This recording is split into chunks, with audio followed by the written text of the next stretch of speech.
Cowboys and Rams. We have Randy Moss and MJ Acosta one final time in today's show. So, Randy, what are you tracking right now for the Cowboys?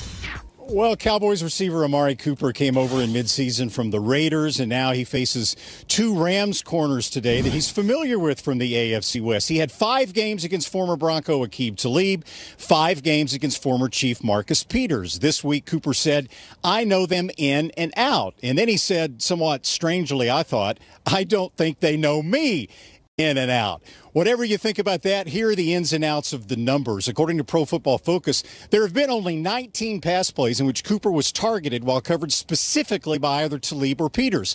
Passer rating for those plays, 25.9. But we know that Cooper has been more productive with the Cowboys than he was with the Raiders. MJ. Thanks, Randy. And many are anxiously awaiting the return of Todd Gurley tonight. And after taking full reps in practice on Thursday, head coach Sean McVay said that his starting running back looked like that explosive great back that they're used to. Now, Gurley says he knows fully well how flashy this two elite running back storyline is, and he acknowledged Ezekiel Elliott's caliber of play, adding on, though, at the end, "Hey, I'm not so bad myself." Understatement from the man who racked up the most rushing and scrimmage touchdowns in the league in the regular season, even after missing the last 2 games of the regular schedule. Now, Gurley has no flinch in him. Actually, he thrives in these high-pressure environments. He said, "Hey, this is a primetime game at home against America's team. What more could you want?" I imagine the answer to that is a W. Colleen? Yes, a win. That would kind of be the icing on the cake. Hey, wait a second, MJ. Did I hear that you had hand warmers? Somebody told me that. Just wanted to throw that out there. I hope that that's not true. Yes. You do? You're in LA. On deck. Girl. That's amazing. I'm sorry, guys. You know what? That's all right. See, the crew, that's a good crew taking care of you out there. So let's talk about this Rams offense. In 2016, the Rams scored the fewest points in the NFL. A year later, they led the league in scoring. And this year, they put up even better numbers. So what makes the greatest show on turf actually work? Our Hall of Fame quarterback and Rams legend, Kurt Warner, stopped by the Rams film room to find out from Sean McVay and Jared Goff himself.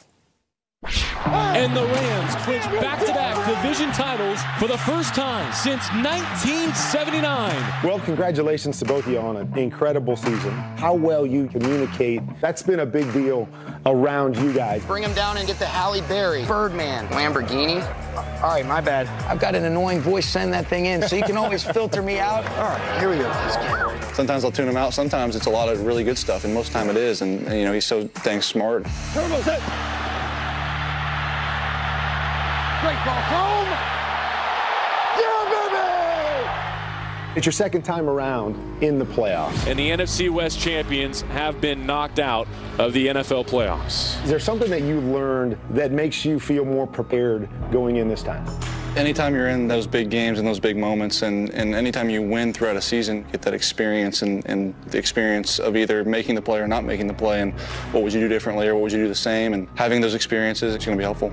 You know, for us, it's about learning from some of the mistakes. I know there's certainly a lot of things, from what I can control. Just making sure you're doing everything you can to put your guys in good spots. Huddle them up, buddy. Huddle them up. I love the fact that we had a little bit of adversity early in December. Incomplete! The game is over! For the first time in the Sean McVay era, the Rams lose back-to-back games. You know, we came up just a little bit short right there, but I thought you saw a toughness and a resolve in our team that was something that we could take out of that. And then I love the way our team responded.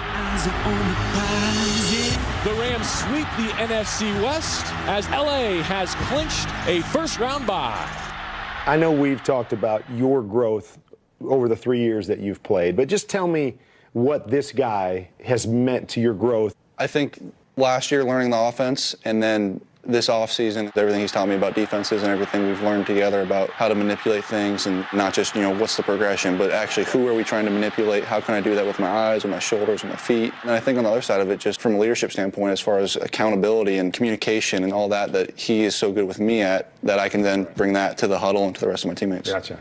What I really came here for was to have you break down some film for me. The first thing that just jumps out, your formations. We try to have a lot of different things to try to create leverage and cause some communication with some of the coverage responsibilities. So there's a variety of different reasons why we'll try to do this.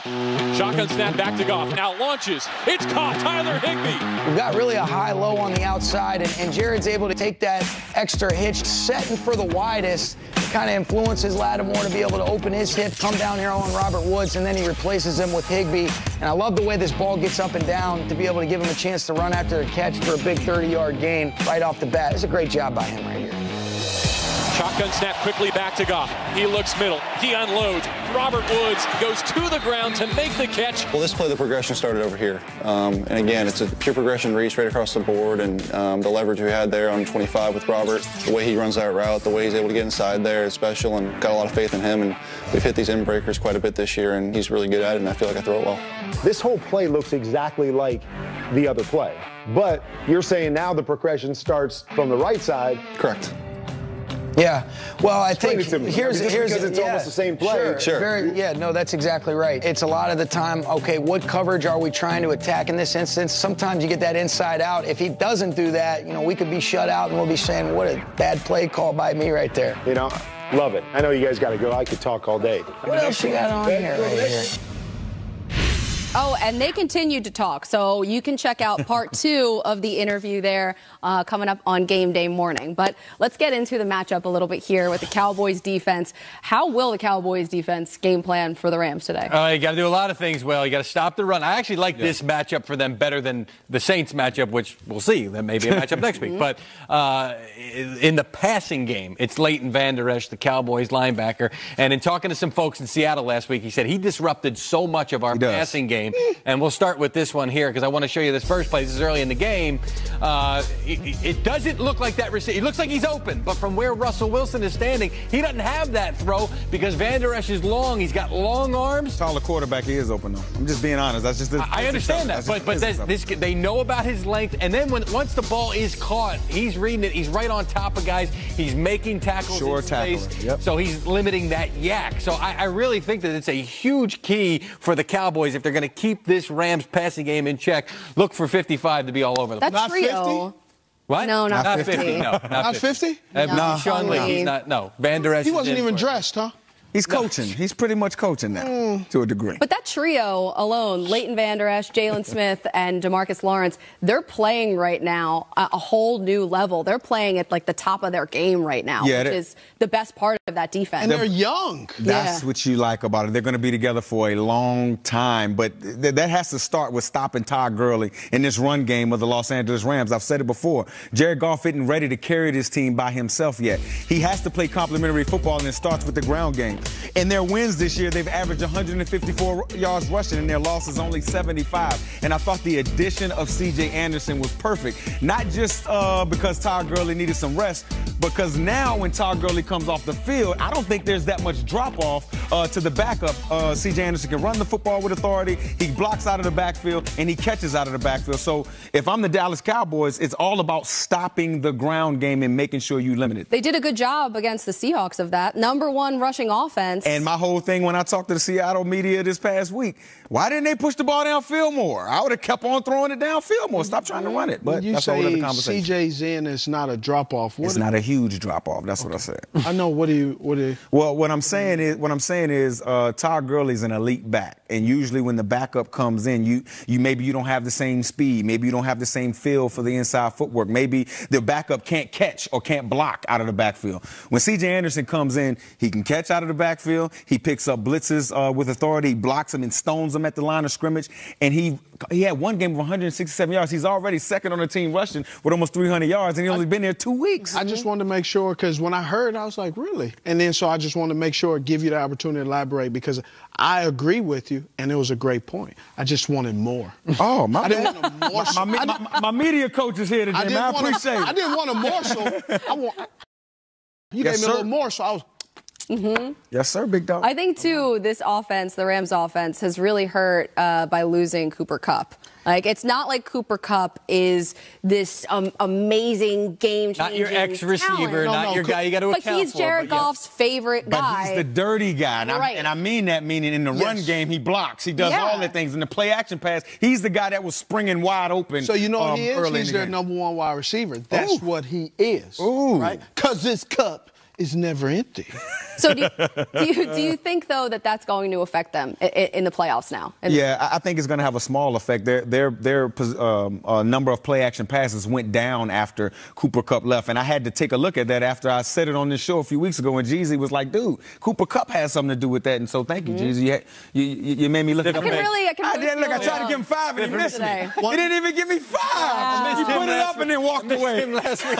You're really on top of your game. I tell you, one of the things that the Dallas Cowboys need to do is understand and get Jared Goff, get him very uncomfortable. Get him to line up in the huddle and not call a play just standing out there reading the defense. Give him only a snackable content of the defense. Versus sizes of versus because he sits there, they line up and take the whole 20 seconds where coach is telling him, hey, this is what they're doing. Oh, he's in his ear. He's in his ear. If you get him out of that, that makes him uncomfortable. That means he needs to rely on what he sees, not rely on what the coach is telling him. That's why it's important to get him out of the comfortability of being in the huddle. Yeah, and you know the Cowboys defense, they can do that. They make quarterbacks uncomfortable. They've done it all season long. They take their soul, if I believe. DeMarcus Lawrence? Yeah, he likes to do that. So we've been talking Colts and Chiefs and Cowboys, Rams all day. I had something for that, but I'm not going to say You guys, the biggest question, though, has been left unanswered. Who you got? That's coming up next. We're picking winners and just moments away.